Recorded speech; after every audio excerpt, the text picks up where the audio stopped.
இன்றே டவுன்லோட் செய்து உங்கள் ஃபேவரட் ஷோக்களை என்ஜாய் பண்ணுங்க. துளசி, சித்தி பைக் சீட்டை கிழிச்சாங்களா?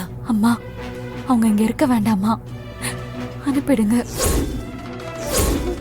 சிவா, துளசியோட சித்தி மேல எனக்கும் நம்பிக்கை இருக்கு. விசாலாட்சியும் அதை நம்புற. அப்பா, எனக்கும் நம்பிக்கை இருக்குப்பா. கண்டிப்பா அவங்க இந்த தப்ப பண்ணிருக்க மாட்டாங்க. சிவா, நீ சொல்லு, உனக்கு ஜனனி சொல்றதுல நம்பிக்கை இருக்கா? என்ன சிவா பேசுறாங்க? நான் போய் சொல்வேனா? அப்பா, ஜனனி சொல்றதுல உண்மை இருக்குன்னு நான் நம்புறேன். சிவா, நாம ஊருக்கு போனப்ப விசாலாட்சிக்கு உடம்புக்கு முடியல. ஆமாப்பா. அதனால சிசிடிவி கேமரால நான் சரி பண்ணி வச்சிருந்தேன். அத பார்த்தா உண்மை தெரிஞ்சிட போகுது. பார்க்கலாமா? சரிப்பா. சிசிடிவி கேமரா இருக்கா? ஐயோ, அது நமக்கு தெரியாம போச்சு. என்ன இவ இப்படி முடிக்கிறா? அப்ப இவதான் என்னமோ தப்பு பண்ணிருக்கா போல இருக்கு. சிவா, என் மேல நம்பிக்கை இல்லையா? எதுக்கு சிசிடிவி பார்க்கணும்? பார்த்தாதான் என்னம்மா? நீங்க பார்த்தத எல்லாரும் பார்க்கலாம்ல. ஜனனிதான் ஏதோ தப்பு பண்ணிருப்பா போல இருக்கு. ஐயா, அதெல்லாம் வேண்டாங்க ஐயா. சித்தி போகட்டும், விடுங்க ஐயா. அண்ணி, யாரு தப்பு பண்ணிருந்தாலும் இந்த வீட்டை விட்டு கண்டிப்பா அனுப்பிடலாம். அவங்க இந்த குடும்பத்துக்கு தேவையில்லை. சிவா, நீ அதை ஆன் பண்ணு. பார்த்துட்டா சந்தேகம் தீர்ந்துற போது. நீ போய் எடுத்துட்டு வா.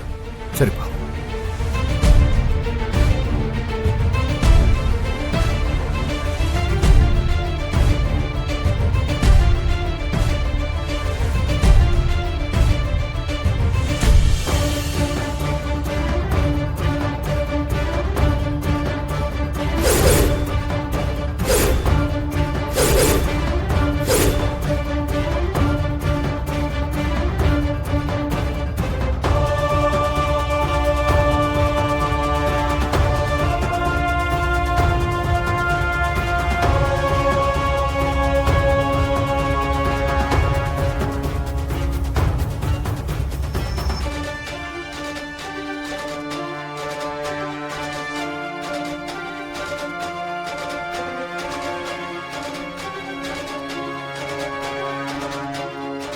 அண்ணா, ஏதோ ஜனனி பொய் சொல்ல மாட்டாங்கன்னு சொன்ன.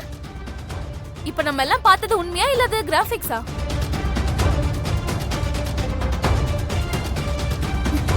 ஜனனி நில்லு. ஏன் ஜனனி இப்படி பண்ற? இவங்க கிட்ட மன்னிப்பு கேளு.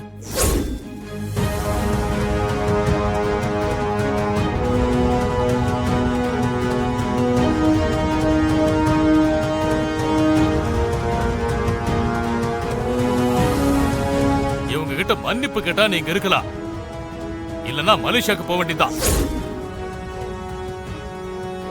என் பொண்டாட்டி தப்பு பண்ணலன்னு சிவா இன்னமும் நினைச்சா அவனும் வீட்டை விட்டு போகலாம். நான் யாரையும் தடுக்க மாட்டேன்.